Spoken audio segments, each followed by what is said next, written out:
Welcome to the podcast. Today we have the legendary writer Jann Freed. Her book Breadcrumb Legacy for how great leaders live a life worth remembering.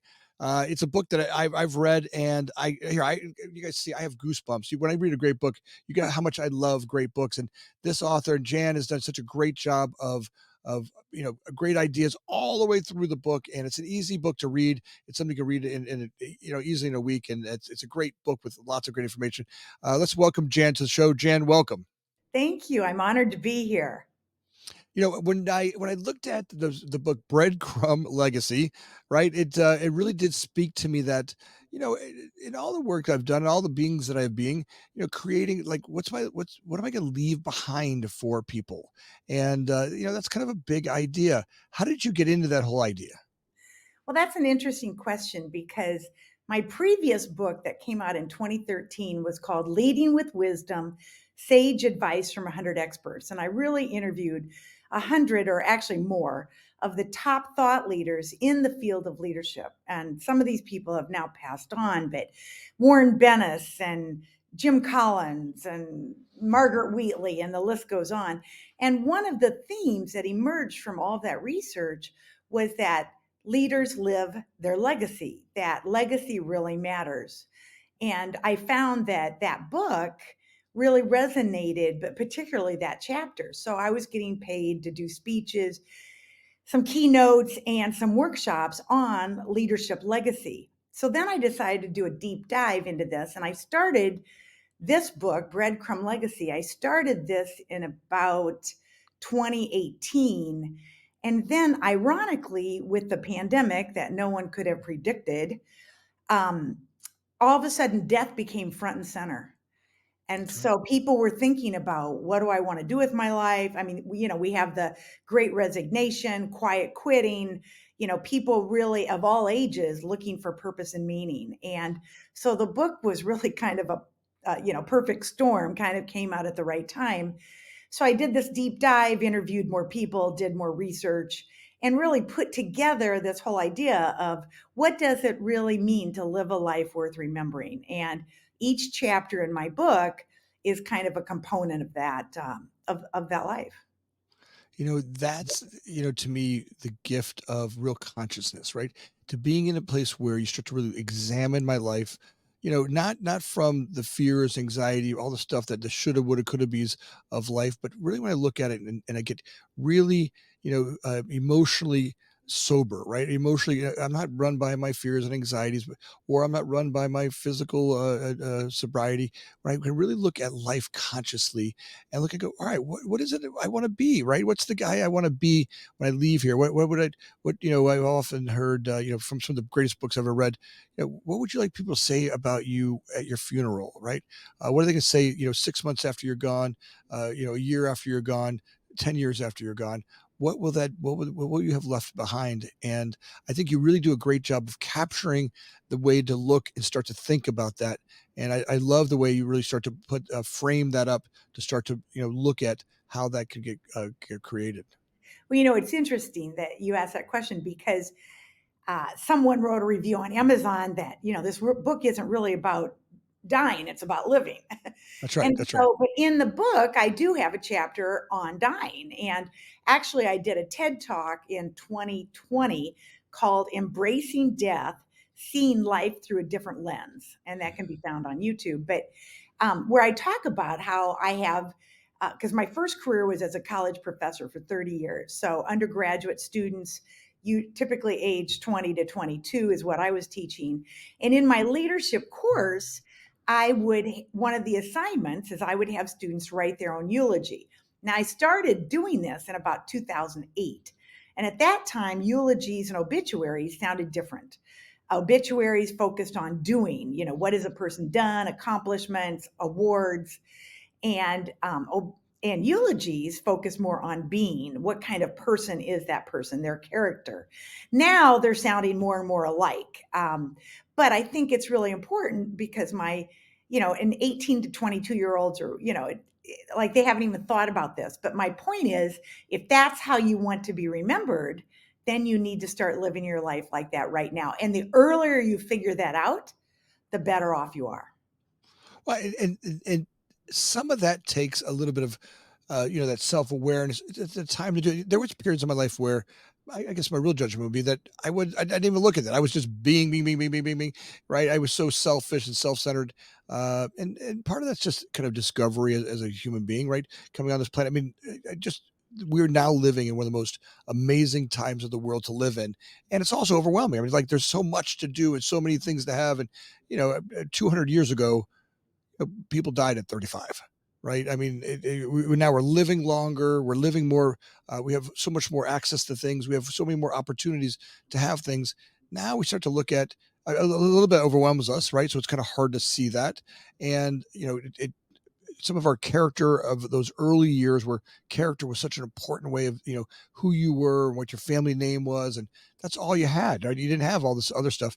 Now we've got 10,000 forms of blue jeans and 700 TV channels to watch and the just the overwhelmingness of all the things we have. Some of that character stuff to me feels like it got a little fuzzy, Well, I right? think, that's a good point because, we live in an achievement culture. So we get rewarded to achieve, to accomplish. And one of the things that I like to help people with is what's next. What comes after your main career? I say I have a podcast called Becoming a Sage.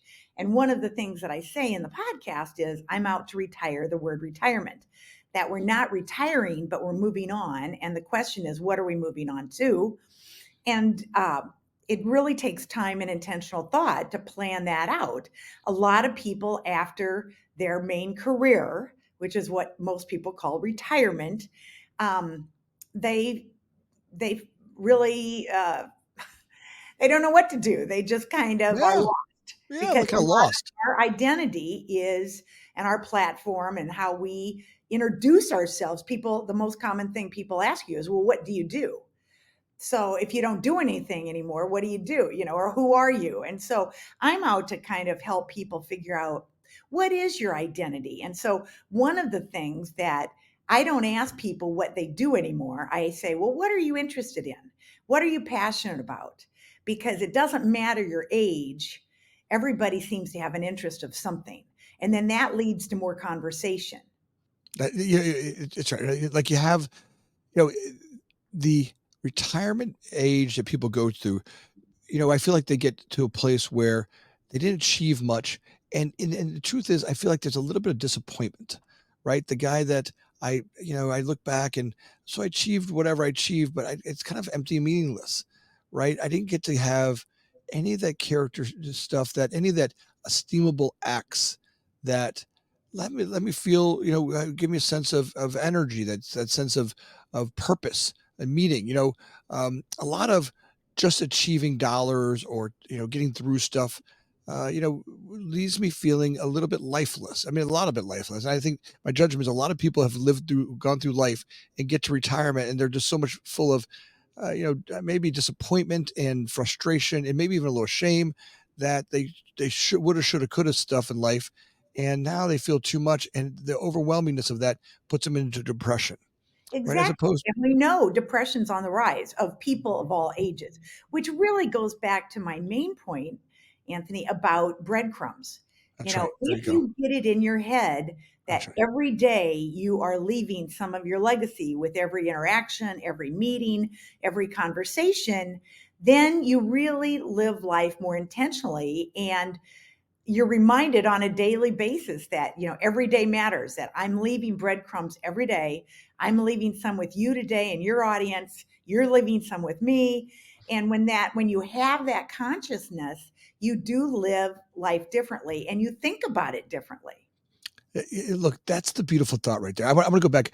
I don't want to rush over. I want to say this one more time because I think this is one of the most beautiful ideas you have, beautiful thoughts you have in the book is that legacy happens at the end of every meeting, Yep. at the end of every day, at the end of every interaction with the humans that you interact with, at the end of every interaction with your family or community.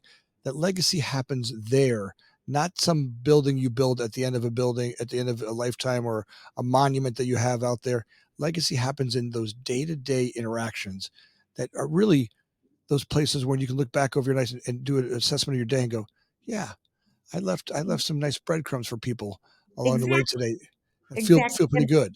Yeah, and when you think about conversations that stay with you, whether they were from a mentor, a teacher, a pastor, a parent, it's it often is, and there's research on this, but it's often the little things that people remember about you, not big things. Yeah. And so the little things really do make a big difference. And I call them breadcrumbs. And I think when we're aware of them, we do think we live our life differently. Recently, I gave a workshop and I had a man say, well, don't you think it's kind of self-centered to be thinking about your legacy all the time? And I said, well, let's substitute the word impact or influence. Okay. Do you think it's self centered to be thinking about the impact you're having on others on a daily basis or the influence? And I think for leaders in particular, how leaders treat others at work, I know influences how others go home and treat others. So, it's just this trickle down effect that, leaders, if you're in a position to influence the lives of others, that's a really responsible role. And so, my definition of a leader is anyone who's in the position to influence the lives of others. So, pastors, teachers, coaches, parents, not just bosses and managers. I look back and think about some of the most influential. In fact, the most influential person it starts my life off with is Mrs. Edwards. There I you go. went to a school. She was one of my early teachers, elementary school.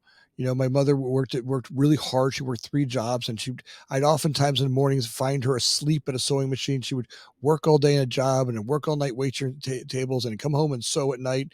And she was raising two kids on her own, and she was tired. And there was oftentimes I'd have to make breakfast for make breakfast for my sister and I had to make lunch for my sister and I. Imagine a little 6 and 7 year old kid who's making breakfast for himself, and my breakfast and lunches weren't always the best, and sometimes they were a little put together as a young kid would do. And I remember going to school one day, and my teacher pulling me aside and going, "Hey, I made lunch for you today." I was so jealous of the other kids who had snack pack, and they had the bread with the crust cut off of it, and they had peanut butter and jelly. And sometimes my breakfast was literally whatever I could put in a bag from the night before, just to get there, right? Because I was trying to help my mom out, and I remember Mrs. Edwards pulling me aside, and that feeling of her just gift of. And I was embarrassed, right? Like I remember I'd open my lunch and the whole classroom would smell because I'd have like some sort of you know pasta with whatever it was the night before, Well, that was a and big breadcrumb she left, and look how big long you've breadcrumb. remembered it. Look how long you've remembered Yeah. that. I'm 55 years old. I was Yeah, probably 5 when that happened, and Mrs. Edwards was a gift to that breadcrumb she left me kept giving, right? To yep, reminding when I see someone else struggling, how can I give that back? that's And right. sure, even when I talk about her, like I get goosebumps talking about that experience, and that's what your book talks about, right? The person Yes, that you are in those interactions. It's not, that's the gift that what you're talking about. What's really effective what you're doing. yes, exactly. Yeah. It's beautiful. And then I can good think back about some of the people I worked for in my career where they stopped and they took care of me, right? Some men who taught me how to be a man, right? My father died young, and men who took me along and said, "Hey, we're going to help guide you," right? Gave me some great advice, and people who showed me Mhm. how to work hard and how to make a living and be responsible and pay my bills and take onus on my life and take responsibility for the life I'm living. And Yeah, now, those, what's interesting, though, is all of the examples that you just gave, yeah, Anthony, are all positive. And that's right. I like to remind people that, if you're not aware of the breadcrumbs you're leaving, it could be very negative. It could be a negative, you're having a negative impact on others. And so legacy isn't always positive. No, no, I can think back to some bosses that Right, there you go. I that can really too. were I can tough. That too. yeah, I that can like also. yeah, they Exactly. would they left me in a spot where it may be the benefit of that is I don't want to be that guy, Absolutely. You learn right? from their mistakes. Yeah, So, yeah, uh-huh, be yeah, aware that you don't wanna do that. Don't wanna repeat those behaviors. Yeah. and I think that's a gift. Like, when you really read through the book, the uh, taking a holistic look at your life, the way that you're living, your interactions with human beings that you have. To me, it feels like there's some real wisdom there that don't wait to get that. If For me, sometimes I felt like I didn't get that knowledge to start looking at that until maybe I was, in my 40s, right? My first kind of 40 years of life. I often feel a lot like a dog who enters a room. I just ran around smelling everything, eating pizza, and anything that was on the floor. I kind of just ran around life that way. And finally, I started to pay attention, going, all right, maybe there's a little bit more to this existence than eating pizza and smelling everybody. And That's why I say the most important personal lead is yourself, and the earlier someone figures this out, the better off they are. So really, I say, I know you're supposed to have a target market, but I think my book's for everyone at any age or stage of career. I would tell you, my kids. I look forward to giving this book to my kids. Right? It's a book You. that it's an easy one. It's literally here. You can read the book in a week, and the nuggets that you get from it, it's something you put by your bedside, and you can open up and get great stuff, questions and answers, and things to look at. It's a great, and then every section has a little section about the breadcrumbs, right? Right. A breadcrumb box. I love the way you kind of summarize and put a breadcrumb box in there, right? Yeah, so at the end of each chapter, I've got ingredients, what I call breadcrumb ingredients for applying the chapter concept. So, it could be used in workshops, it could be used, individually. Lots of my friends are giving it to their children, adult children. Yeah, So, yeah, I really appreciate that endorsement. yeah, no, it's one of those fun stuff. I I look at it and go. There was another one in there I loved a lot was the good luck list. Okay, all right. Where we start to look at some of the some of the things you have to kind of create good luck. Some of that stuff. The to be list, who I Yes, want to be, like yes, the I have person a I want to be to-be list. list. Like I also talk about Jim Collins. I got this idea from Jim Collins of the book Good to Great, making a to learn list. there you go. Instead of a to-do list, what about a to learn list? And then he talks about if you're going to have time to learn new things, then you need to make a stop doing list.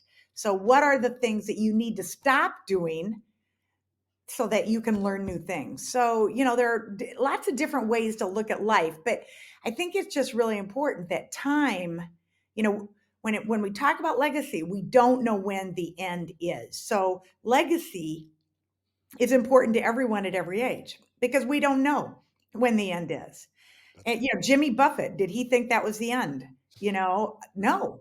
I mean, he knew he was, challenged with some cancer, as I read, but I don't think he thought that was the end. no. So things happen.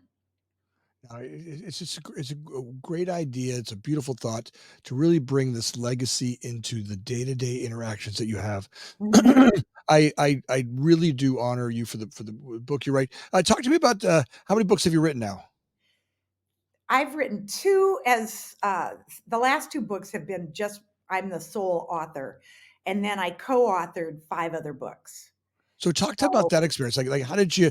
I mean, I talk to people all the time that want to write books or have a yeah, great idea, but going from wanting to write it into actually into action. yeah. How did you take that first step? Well, uh, I met someone at a professional conference and we teamed up, and but I love writing books, and I will say that each one of my books I was able to find a traditional publisher. So they're not self-published. I will say that self-publishing has improved over the years, and so I'm not against self-publishing. There's also a format called hybrid publishing where the publisher puts in some money, you put in some money. So it's a combination. It's not really self-published, but somewhat self-published. So you're working in partnership with a publisher, and that might be the way I go next if I have another book in me. But I just love the process, and I love thinking about the outline. And for me, articles were harder to write, peer-reviewed articles. And when you're in higher education, research is kind of an expectation, although I was at a small liberal arts college where the research expectations were not as great. But I found after my PhD that I just loved reading, writing. The clock just spins when I'm, engaged in a topic. So I feel honored to have, and I've had so many adventures writing each of the books. That could be a whole nother topic. Well, I gotta tell you, I like I said, well-written books, Thank you. well-written book. I haven't read the other one, but I look forward to reading that one now, I think and, you'd like it. I think you'd like it. I yeah. think both of these books are timeless. I think they have a very long shelf life. There isn't anything that is trendy in them. And my last book, Leading with Wisdom, Sage Advice from 100 Experts, what I'm proud of that book is it's not what I'm thinking, but it's a book about what I learned from interviewing these really high powered thought leaders, experts in the field, and then synthesizing what I learned from them. So I'm excited about it. Well written. I love the way that it's done. One of the questions I got to ask you is one of the things you talk about is making a bump sticker for life, right? Yes, It kind of 6 words or less. yes. Something. Did you make one for yourself? I have whether it's an invisible tattoo, which I talk about in the book, or if it's a bumper sticker. There are some phrases that I like. Or even just plain words. My favorite words are wisdom, curiosity, and creativity. I say that my mission is to continue to learn and share what I'm learning with others. So, I think I would write something, a combination of those words.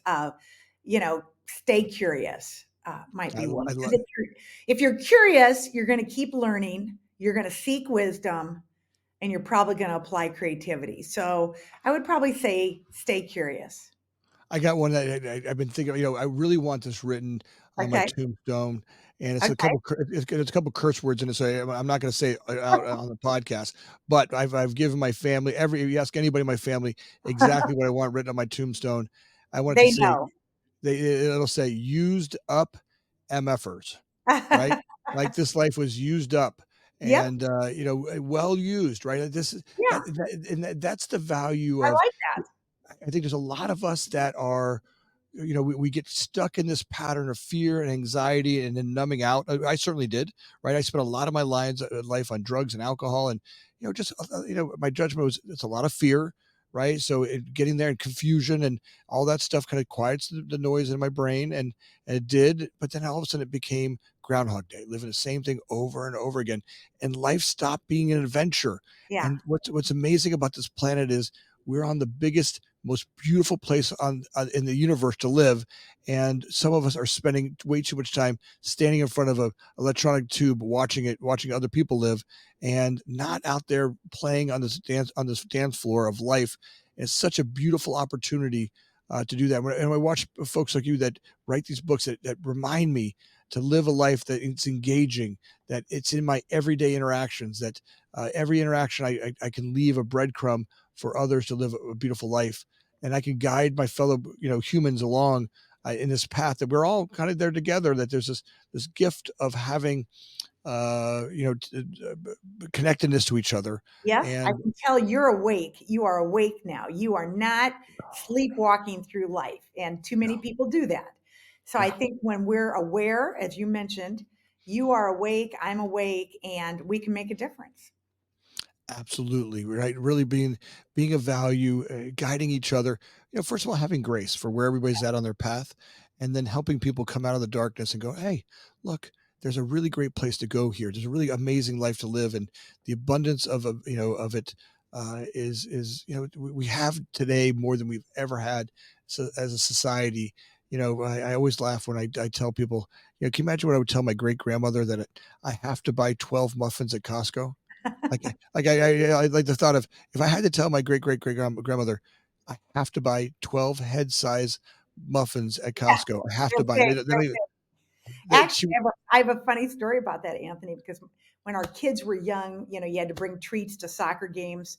So my husband bought these muffins, put them on top of the refrigerator in the garage, forgot about them for like a month, and they had not changed. Now we didn't eat them, but you start wondering what's in them if there's no mold, they're not hard. They were just like we bought them, and So that's a good lesson. We certainly are. We keep trying to figure this thing out, and Yeah. yeah. So, Jan, I am grateful for you, the book that you write, the work that you're doing on this planet, the inspiration that you leave behind, the breadcrumb you leave for me, the interactions I got to have with you, your book, and your writings. If people want to have you come in and speak for them, talk to their organizations, or talk to their groups or their companies, what's the best way for them to catch up with you? Yeah, thank you for asking. My website is jannfreed.com. It's two N's and two E's. I'm active on LinkedIn. I've got a private Facebook group called Becoming a Sage. So if people want to know more about positive aging, how to become a sage, that's all targeted. You could find that on Facebook. I'm somewhat involved in Instagram, but kind of late to the game. But LinkedIn is probably the best place. If they go to my website, they can sign up for my monthly newsletter. And again, it's easy to read. I share resources, people find it valuable. And they would also get my monthly podcast where I interview people about wisdom Awesome. about life, about work. But I want to thank you for reaching out to me, and I'm honored to be here. And I'd love to have your listeners check out my website, We jannfreed.com.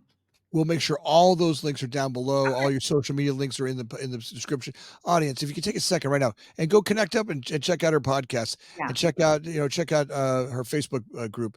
Go do that now. And look, every guest we have on here brings another nugget of wisdom. And Jan in this book it's worth reading. Look, I promise you, when I recommend a book, I really do believe in it. And you guys know how much I love reading. And when I find a book like this that brings so much value to my life, and I can't tell you, Jan, I've used this book in no less than 30 or 40, examples through my companies or the people that I work with, just talking about who we want to be as leaders and what kind of breadcrumbs we're leaving behind. And it's just Thank such a you. well-written book. And Thank you very it's much. And I will say you bought it before I even had a chance to tell you that if they go to my website, there's a 20% discount from the publisher. Now, it takes longer to get than Amazon. Amazon's faster, but you can save some money if you go to my website and there's a discount code. But either way, thank you very much. I'm honored. You've just been great, and you've left some really great breadcrumbs with me, Anthony. Thank you. Audience, as always, if you could just take a second and like and subscribe, it means the world to Jan and I and to Connor and Joe and Van and the guys in the background that put the podcast together, do all the editing, all the work. They do all the hard lifting for us. If you could take a second and do that right now, just it means the world. And if you want to share this or comment anything we said today, I promise that we will answer all of the comments back to Jan and myself. We'll make sure they all get answered. And as always, we're grateful for you listening. Thanks.